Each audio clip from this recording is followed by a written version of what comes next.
एक मिनट।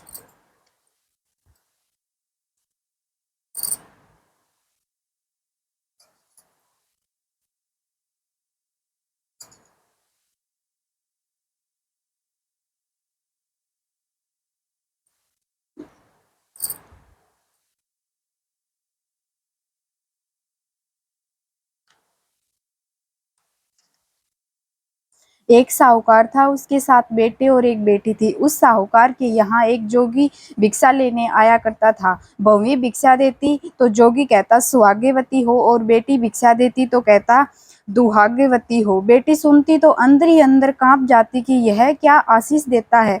फिर किसी ने कुछ न कहती। एक दिन साहूकारनी ने लड़की से पूछा, आजकल तू किस चिंता में डूबी रहती है। लड़की ने जोगी वाली बात बताई। माँ ने दूसरे दिन जोगी से पूछा, बाबा आप मेरी लड़की को ऐसी बुरी बात क्यों कहते हो। जोगी ने कहा, माई मैं जो भी कहता हूँ वह इसके भाग्य में लिखा है। इस लड़की के पति की फेरों के समय ही मृत्यु हो जाएगी। माँ ने कहा, महाराज क्या इसका कोई उपाय नहीं है जिससे यह दुर्घटना को टाला जा सके। जोगी ने कहा, इसका उपाय तो है लेकिन बहुत कठिन है, फिर भी बताता हूँ। 7 समुंदर पार सोमा नाम की एक धोबन रहती है। वह सोमवती अमावस करती है। अगर वह आकर अपना सोमवती का फल देवे तो इस लड़की का सुहाग बच जाएगा। लड़की की माँ सोमा धोबन की तलाश में घर से निकल पड़ी। चलते चलते थककर एक पेड़ के नीचे बैठ गई। उसी पेड़ पर एक घोंसले में गरुड़ ने बच्चे दे रखे थे। एक सांप उन बच्चों को खाने के लिए पेड़ पर चढ़ने लगा। यह देखकर साहूकारनी ने उसे मार दिया। इससे गरुड़ के बच्चों की जान बच गई।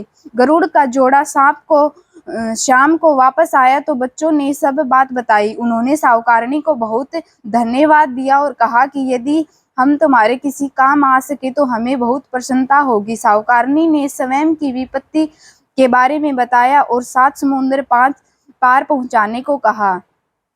गरुड़ ने उसे अपने पंखों पर बैठाकर सोमा धोबन के घर के पास उतार दिया और कहा, जब भी मेरी जरूरत पड़े मुझे याद कर लेना, मैं आ जाऊंगा। वहां पहुंचकर साहूकारनी ने सोचा, सोमा धोबन को इस काम के लिए कैसे राजी करूं। सोमा धोबन के 7 बेटों की 7 बहुएं थी। वे सब आपस में काम के लिए लड़ती रहती थी। उनमें से कोई भी काम करना नहीं चाहती। रात को जब सब लोग सो जाते तब साहूकारनी चुपके से सोमा धोबन के घर जाती और सारा काम करके दिन निकलने से पहले वापस चली आती। अब काम के लिए लड़ाई बंद हो गई। कपड़े बर्तन झाड़ू पोछा गाय का सारा काम करा हुआ मिलने लगा। एक दिन सास ने सोचा, आजकल मेरी बहुएं काम के लिए नहीं लड़ती, दिन निकलने से पहले ही सारा काम कर लेती है। आज रात को जागते रहकर छिपकर देखना चाहिए कि काम कौन सी बहू करती है। सोमा धोबन ने रात को देखा कि एक औरत आई और उसने सारा काम कर दिया। जब वह जाने लगी तब सोमा धोबन ने कहा, पल्ला पकड़ लिया और उस पूछने लगी, तू कौन है और मेरे घर का सारा काम क्यों करती है,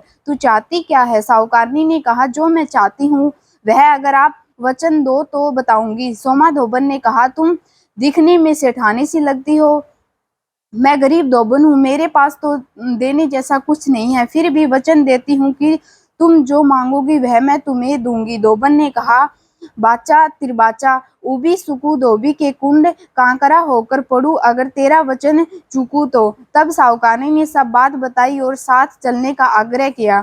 सोमा धोबन जाने के लिए तैयार हो गई और जाने से पहले अपनी बहुओं को कहा कि मैं इसके साथ जा रही हूँ। पीछे से यदि किसी की मृत्यु हो जाए तो उसे जलाना मत, तेल की बड़ी कोठी में डालकर रख देना। साहूकारनी और सोमा धोबन गरुड़ के पंखों पर बैठकर घर गई। साहूकारनी ने बेटी का विवाह रचाया। सोमा धोबन काचे करवे में काचा दूध और ताल लेकर दूल्हे के पास ही बैठ गई। आधे फेरे होते ही एक सांप आया। सोमा धोबन ने झट से दूध से भरा करवा सांप के आगे रख दिया। सांप दूध पीने लगा तो करवे को ढक्कन से मुंह बंद करके ताज से बांध दिया। तब भी मृत्यु योग के कारण दूल्हा डर से ही मर गया। तब सोमा धोबन ने पानी हाथ में लेकर मांग में सिंदूर, नखों में से मेहंदी, आंखों में कायों से काजल, सब थोड़ी थोड़ी चीज निकालकर हथेली में पानी में घोलकर छींटा दिया और कहा, आज तक जितनी सोमती मैंने करी है इनका फल इस लड़के को देती हूँ। इतना कहकर उस पानी का छींटा दूल्हे को दिया और हाथ का पानी छोड़ दिया तो उसी समय दूल्हा उठ खड़ा हुआ। सोमा धोबन घर जाने लगी तो साहूकारनी ने कहा, तुमने मेरी जवाई को जीवन दान देकर मेरी लड़की का सुहाग बचाया है। तुम बताओ कि मैं तुम्हें क्या दूं। सोमा ने कहा कि मुझे कुछ नहीं चाहिए, सिर्फ कूख सिलाने की एक हांडी दे दे। लौटते समय राह में सोमती आई तो सोमा धोबन ने उससे हांडी से पहले 2 पीपल में जल सींचा और फिर उस हांडी के 108 टुकड़े किए और उन्हें घिसकर रुपयों की तरह गोल बनाया।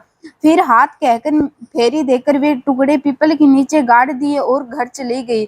इधर पीछे से उसका पति मर गया था। सोमा धोबन ने आंखों की कोर से काजल निकाला, टीके से रोली निकाली, नखों में से मेहंदी निकाली और मांग में से सिंदूर निकाला। इस प्रकार थोड़ी थोड़ी सब चीज निकालकर पानी में घोल कर पति के छींटे दिए और कहा, पहले सोमती करी उसका फल साहूकार की बेटी को दिया था, किंतु रास्ते में सोमती करी उसका फल मेरे पति को मिले। इतना बोलते ही उसका पति जीवित हो गया। तभी घर का जोशी आ गया और बोला, जजमान सोमती का क्या दिया है तुम्हें। सोमा धोबन बोली कि मुझे तो सोमती रास्ते में आई थी और कुछ भी नहीं करा, जो करा सो वही पीपल के नीचे गाड़ दिया। जोशी ने जाकर पीपल के नीचे खोदकर देखा तो 108 सोने की मोहरें मिली। जोशी सब मोहरें लेकर घर आया और सोमा धोबन से बोला, आपने मोहरें सोमती को फेरी में दी और मुझे कहा कि कुछ नहीं दिया। सोमा ने कहा, यह तेरे ही भाग्य की है, सो तू ही ले जा। जोशी ने कहा, नहीं, मेरा तो चौथाई भाग ही होता है, बाकी बची हुई तुम्हारी इच्छा होने दे दो। इस बात का पता पड़ा तो सारे ही गांव वाले सोमती करने लगे, हे सोमती माता, जैसे साहूकार की बेटी और सोमा धोबन की सुहाग की रक्षा करी वैसी सबकी करना। कहानी के कहने वाले, हुकारा देने वाले और आस पास के सुनने वाले सबकी रक्षा करना। फिर गणेश जी की कथा कहनी चाहिए।